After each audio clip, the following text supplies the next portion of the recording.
Hi everyone, and welcome back to my channel. So in today's video, I'm going to share with you guys my C-section as well as like getting my tubes removed experience. So if you didn't know, I've had 2 C-sections. I have 2 children with me. We have a almost 3-year-old daughter, and then we just had our 1-week-old son. He turns 1 week today.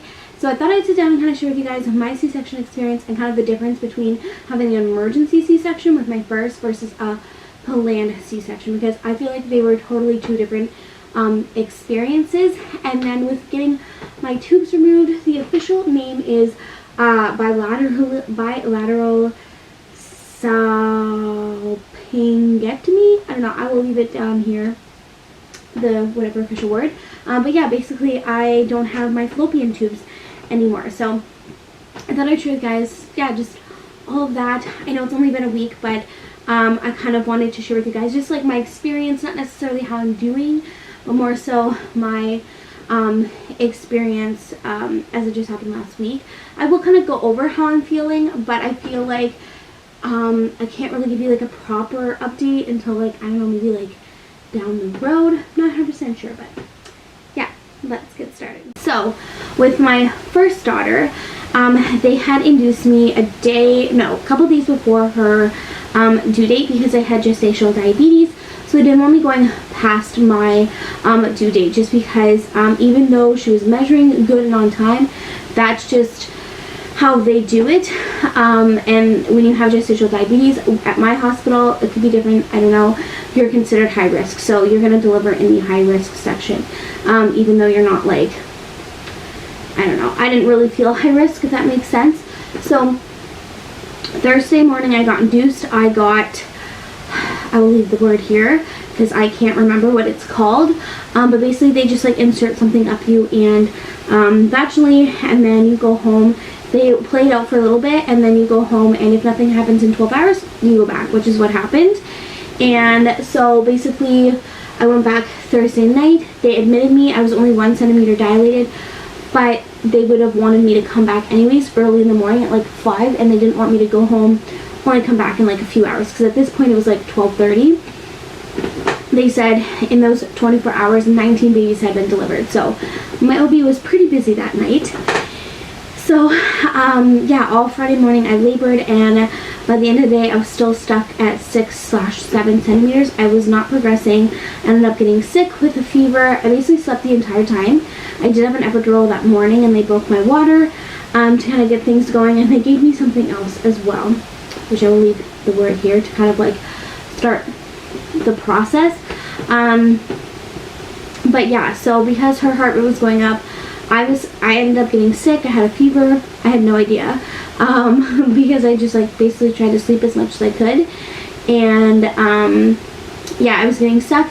They felt like a C-section was the safest way, and that there was no point in trying to further this vaginal birth. So I went in a little bit later that night, and I had our daughter at 12:03 on Saturday morning. So you figure, starting Thursday morning to Saturday morning at 12:03, I had been, doing this whole process. And with my emergency C-section, I don't remember a lot. That day was kind of a blur for me. My husband can remember more. And there's just so many bits and pieces to it that I don't really remember. Now that I've had my planned C-section, I can kind of put the pieces together on like what I do remember and how it happened. So that's basically what I can tell you. With my emergency C-section, I didn't have a spinal tap. I had an epidural. Alrighty, so of course he woke up, he wanted to be fed, but we are back now. He's changed, he's down for another nap, and we're going to continue with this video. So basically with Elizabeth's emergency C-section, like I said, it was a blur. I only remember like bits and pieces. When I woke up from like the surgery, like I just remember being out of it and waking up, and they were going to try to do skin to skin. And after the nurse left, I gave her back to Richard, and I was like, I can't. Like, I was so worried I was going to drop her, because I was just so tired and exhausted. And something too that happened with my emergency C-section, because I didn't have a spinal tap, things were a little bit differently. I started to feel things, like I feel like right away. And so they had to get the anesthesiologist back to top me up. And then the other thing too that was not pleasant, and has nothing to do with the C-section, but there were some like nurses like kind of bickering back and forth. So that wasn't fun to hear. Just like one nurse wanted to do something this way and whatever. I don't know. The other thing as well that I wanted to mention that was kind of different was I just remember being so bored and wanting it to be done and over with. Like I was just laying there shaking from my epidural, and I had also thrown up my medicine that they had given me prior to help with my fever, and I had thrown that up, so they had to give me my Tylenol before my C-section. Other ways, I think it was a Tylenol. And so imagine throwing up and then having abdominal surgery. So basically I was gagging and shaking, and Richard ended up having to put Elizabeth down because he needed to help me, because I couldn't stop shaking and gagging. So he got me like a bucket just in case. I didn't really throw up, like I kind of spit. But yeah, it was not pleasant at all. I don't obviously regret it or anything like that, but not the most pleasant experience, and I know not everybody's going to have a pleasant labor and delivery story. So it just wasn't as smooth sailing as I'd like it to be. Healing wise, I remember feeling great by like day 6, and other than that, like I didn't have any issues. Obviously getting in and out of my bed was like a no-no. I had Richard, basically I would throw a pillow at him every time she woke up to be fed when I was in the hospital, because I was just so sore, and getting in and out of the hospital bed was just like not happening. I didn't even think about bringing a stool. Maybe that would have been a good idea, but or seeing if they had a stool. But yeah, just like using my ab muscles was just like so uncomfortable. And then when we got home, we used the guest bed because it's lower to the ground, and that way it was easier for me to get in and out of bed when I had to get Elizabeth. He also took all of his vacation at one time. So Sunshine, what are you doing? No, I'm trying to film something. So basically he took all of his 4 weeks vacation at the same time, and just helped out whatever he could, because you can't drive for the first 6 weeks to get that checkup. And apparently my car insurance, or anybody's car insurance, that's what my doctor told me in my area, will not cover if I get in a car accident and I'm the driver, and it's been under 6 weeks and I haven't seen the doctor. So that was interesting. And I couldn't lift anything heavier than Elizabeth. So she was about almost 8 pounds when she was born. So basically nothing over that, including her car seat. They do have to like put that into like consideration, because sometimes I would like put her in the stroller to go for walks, but basically, yeah. And then when I got home, like I said, I was sore, but not too bad. I did have to take my like, I think it's morphine they prescribe you, like, because it was just like I was in pain. Nothing was like taking the pain away at the hospital or even at home, but it was just like lowering it. Like I remember even saying to them, like, do I even have to take this? Because I just remember being so uncomfortable, and they were like, oh, you're gonna want to take this. And so I remember coming home from the hospital, which was another fun experience, because like the roads are kind of bumpy and you're just like, oh my gosh, you've got to be kidding me, right? And so I just remember coming home and I was like, you need to pick up my prescription as soon as I get home, because it was like the 6 hours was coming. It was like 5.5 hours since my last medication, and like the pain was just like so unbearable. So that was like my emergency C-section story.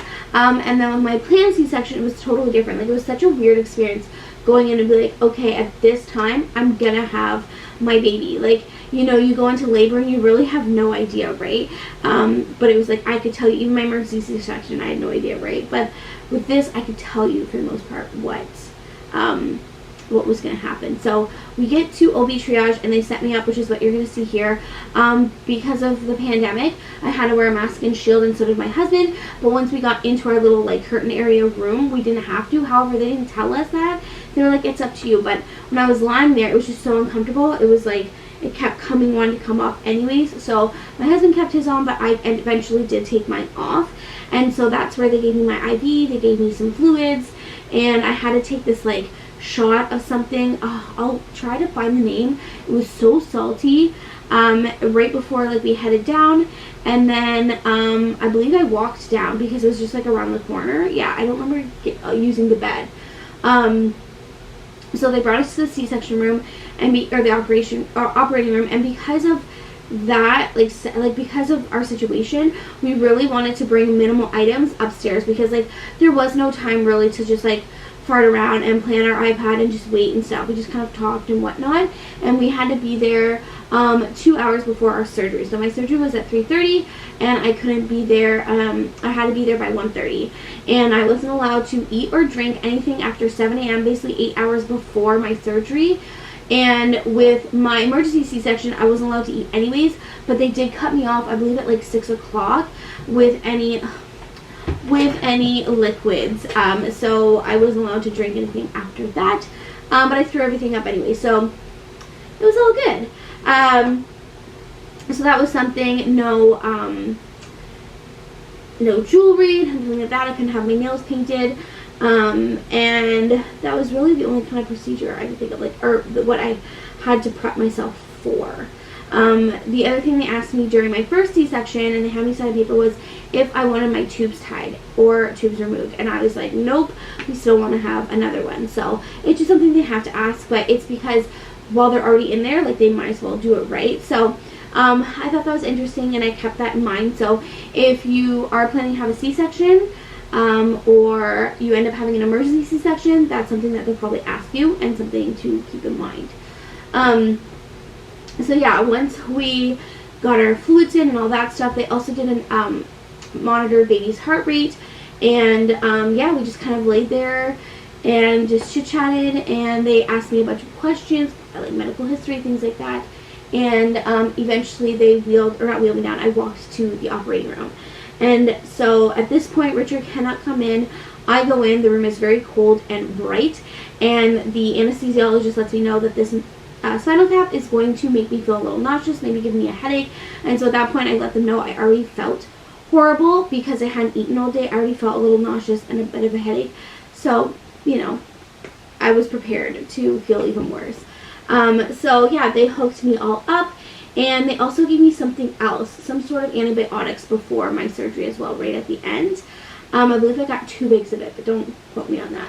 So then once my spinal tap was in, it was kind of similar with the epidural. To me, the epidural felt like a pinch, but this felt a little bit more painful, but nothing like horrible.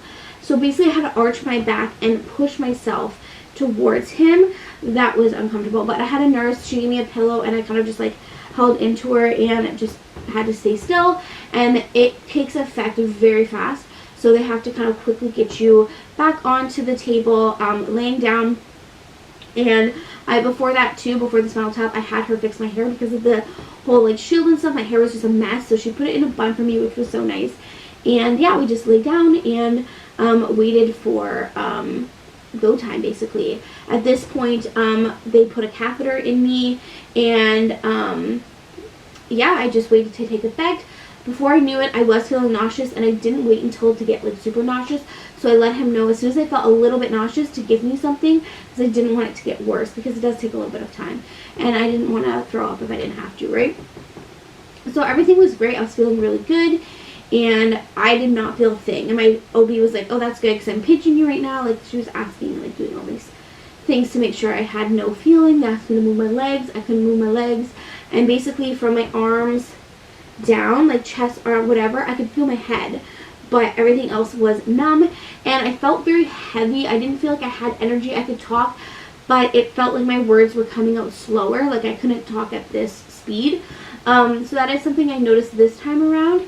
And yeah, so I laid there, and Richard came in, my husband. He let me know he was right there, and the only really time it got really bad was when they were pushing. So basically with a C-section, instead of you doing the pushing with a vaginal birth to get the baby out, they're doing the pushing for you. So they're pressing on your stomach to get them out as well. And there's also a curtain. If you didn't know, they do put up a curtain so you can't see what's going on during the C-section, which I'm okay with. So yeah, they're just pushing, trying to get him out. This time, because he was such a big baby, that's why we had this planned C-section. They did struggle a little bit to get him out because he was so big. And so yeah, once they got him out, they cleaned me off, and they held him up so Richard could get some pictures. They weighed him and wrapped him all up so that Richard could hold him. So I was able to see him, but it was still kind of hard, like just with like the angle that you're looking at, like it's just kind of hard to like get a good look. Like Richard did hold him and like show me, but it's just like not the same, right? So I felt like this surgery went by way faster. Like, I don't know, maybe because I was feeling a little anxious and stuff with my emergency C-section and feeling the pain and you not knowing what's coming next. It felt like forever, because to get baby out it takes about 10 minutes, and then to sew me all back up it's about 35 minutes. So the whole process is about 45 minutes. And he didn't come, even though my C-section was at 3:30, that's when we started everything. He didn't come at 3:30, it was when they started everything. So he didn't actually come till 4:15. And then you gotta figure they gotta like sew me back up, right? So that was nice that it took, it went by so fast. And I remember everything. Like, it was a little nerve-wracking, I'm not gonna lie, going into my planned C-section and like seeing the room, and it gives you time to like kind of look around, and like it can be a little terrifying, but I just like took deep breaths and just knew that like everything was going to be okay. That's what I just kept telling myself. And yeah, before we knew it, we were wheeled out.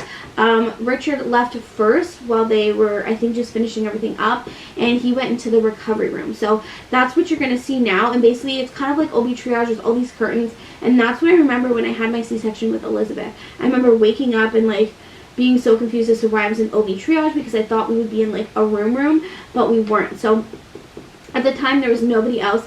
There was somebody wheeling in after me going in for an emergency section, but like in a different operating room. So eventually she was in a different recovery room as well. But as you can see, like there was nobody there. And so this is when the nurse had me do skin to skin.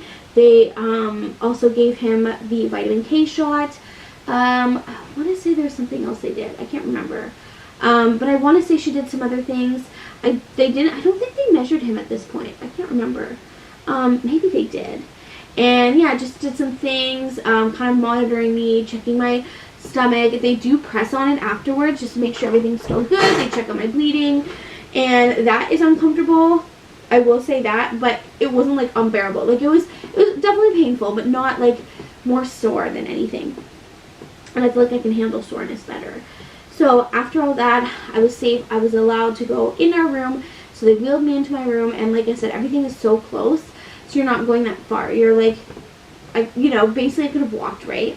So like we pass OB triage, and yeah, we go to the other side of the wing and go into my room, and this is where we stayed for the next 2 days. So typically when you have a C-section, they do have you stay for like 48 hours. For us, it was like a little bit less. I think it was 40 hours. So that was kind of nice because we got to go home and see our Elizabeth. But yeah, so I feel like that's probably the only difference. I've never had a vaginal birth, so I can't really compare the two. I will say I do feel like it probably took a little bit longer with the tube removal, and that just makes sense, right? You have to take the time to remove them, but it wasn't really that much longer. Like I said, it flew by for me compared to my emergency C-section, where that felt like it dragged on forever. Like I remember asking if they were almost done, and they were like, no honey, like we told you it was going to take 35 minutes. I knew we were probably not done, but I wanted them to tell me we were almost done.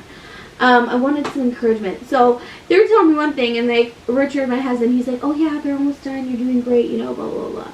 That's what I wanted to hear, So yeah, after that, they kind of let us rest. They came in and checked us.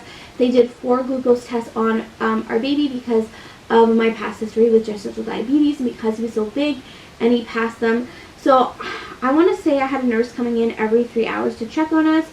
Unfortunately, because we had our surgery so late in the day, all the restaurants and stuff were closed, cafeteria, things like that. So thankfully we had somebody that lived close and could deliver something. They couldn't come in, but Richard was able to meet them outside so like they could give us our meal, which we ended up having Subway. It was delicious.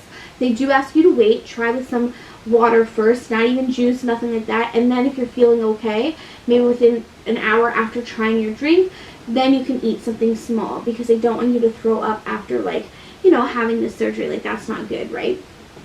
So they, at this point too, they're giving me a shot in my leg. It's too strong to give me anyway else. Like it's too hard or like harmful for my stomach.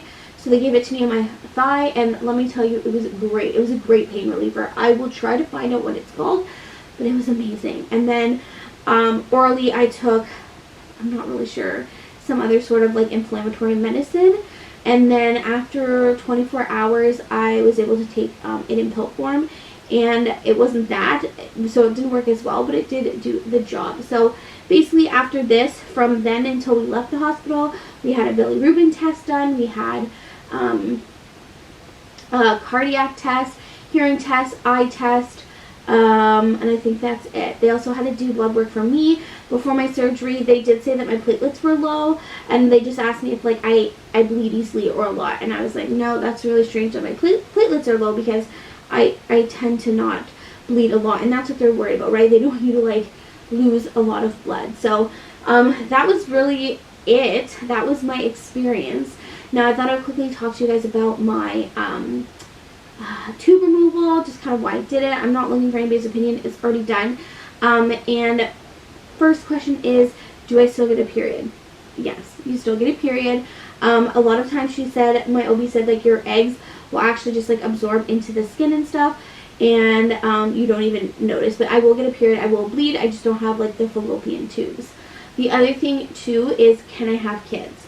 I can still have kids if I want. We're done, we only want 2, that's why I had them removed. But in order for me to do that, I would have to do IVF. So I still have my eggs, I still have my uterus, I just don't have the tubes where the sperm can travel up and fertilize an egg. And so the reason why I didn't get my tubes tied is it's not 100%. It doesn't mean like you're 100% protected. And I just didn't like the idea of being on birth control the rest of my life. And I also just didn't like the idea of having to use condoms for the rest of my life, if I'm being honest here. So it was just kind of nice to be like, okay, I don't have to worry about ever getting pregnant again, and not having like a pregnancy scare or anything like that. So that was just kind of like my opinion. My husband made this totally my choice. He did not force it on me. Like, we both kind of talked about it, because it is a lot. You know, you sign a paper being like, your fallopian tubes are in your room. You're like, okay, like, that's, you know, I need to process that. And my OB was like, you know, you have lots of time to change your mind if you need to. I think there was like 3 different times where like, okay, you know, just be clear, like, this is happening, right? So yeah, and recovery-wise, I'm a week postpartum. I feel great. Same as, I've recovered the same amount when I have an emergency C-section, and I feel great even after having my tubes tied. So that is everything for this video. I hope it was helpful. If you have any questions, leave it down below, and I'll see you guys in my next video. Bye, guys. This is Matthew. Matthew Clark. Hey. Here, want the rest of your milk? Yeah. Typically I'd be breastfeeding him, but I figured there's not that much left of the bottle, so he can have that I pumped, and then I will feed him. So, whatchamacallit. Typically if he doesn't feed for like a very long time and he falls asleep or whatnot, and I feel like there's still more in there, I will pump, and so that's what I did. So what happened was that I pumped, and then of course he woke up. So I thought I would finish the bottle that I pumped, and then I will feed him. But yeah, okay, getting a little distracted. I'm supposed to. So this is what my lactation consultant told me. Basically, you do it for 10 seconds, and then off for 10 seconds, and basically while they're off, just try to give them a burp if you can, and this way they aren't like you're making them work for the bottle, because it's a little harder. Yeah, I know you want milk when you breastfeed. Here, bud, look right here. It comes out slower, so they have to work harder for it, whereas the bottle, they can, you know, it comes out so easy. So what happens is they stop breastfeeding, and they just want the bottle, which is not like it's a whatever thing, but it's supposed to help. So yeah, he was 7 pounds 11 ounces, planned C-section, and yeah, he's a good baby. Basically just eats, sleeps, and poops right now. He's about 10 days old, and the reason why we went with Matthew is because it's my husband's middle name, and we used my middle name for Elizabeth. It was just one of those things where like, yeah, I don't hate the name, I like it, it's solid. I thought it went really nice with Elizabeth, and if you look up Rainbow Baby names, it's one of the top ones because it means a gift from God. And if you didn't know, he is our rainbow baby. So I thought that was like the perfect fit. So I know it's not really original us using our middle names, but we liked it, and it was basically the only name we could agree on. There was one other one. It was actually Clark. We were going to do Clark Matthew, but somebody he knows named their kid Clark, and he just didn't want to use it. We did not choose the name Clark after Superman. It has to do with my maiden name. So yeah, I just thought that was kind of cool to give him part of my maiden name. So yeah, but yeah, he's a good baby, and yeah, no issues. Elizabeth loves him. She's doing really well with him, and I feel like that's all I have to say. But I just thought I'd come on camera here and share you guys Matthew, because I feel like it's hard to show him because he literally just like sleeps, eats, and poops, and like that's it. Like he's not really awake, and when he is, we kind of want to spend time as a family, do tummy time, things like that. Like not really be on camera. And I just thought, you know what, he's up. Richard has Elizabeth there at the park, and so I thought I would kind of quickly share with you guys Matthew. So that is him. I'm sure you will see him in videos. Like, my channel is still Ashley, right? It's not about my children.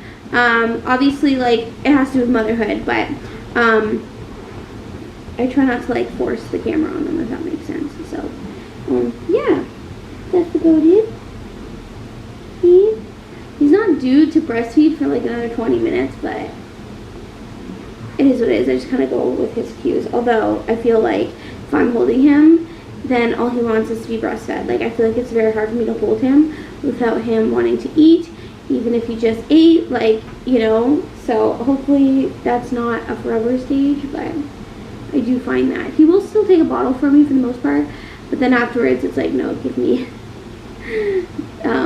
like, give me the boob, basically. So yeah, now that he's kind of more content, this is him. Like I said, he was 11 pounds 7 ounces.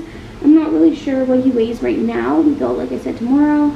When we left the hospital, he was 10 and 9, which they said was really good. So they did say, because of big babies, that typically they need to top them up with formula, because like they're eating more, right? Bigger baby, they need more food. So the nurses were really impressed that he did not need that. I have done formula a little bit just because it takes a while to get used to breastfeeding, and for both of you, right? Like, get that good latch and things like that. So these guys needed a break, so I would pump instead of him feeding, and also supplement with formula. But we haven't needed to use formula in a long time. For whatever reason, this shut off. So I'm going to make my ending quick. I'm not sure if I'm going to put this in its own video, but yeah, I just wanted to introduce you guys to Matthew, and I will see you guys in my next video. Bye, guys.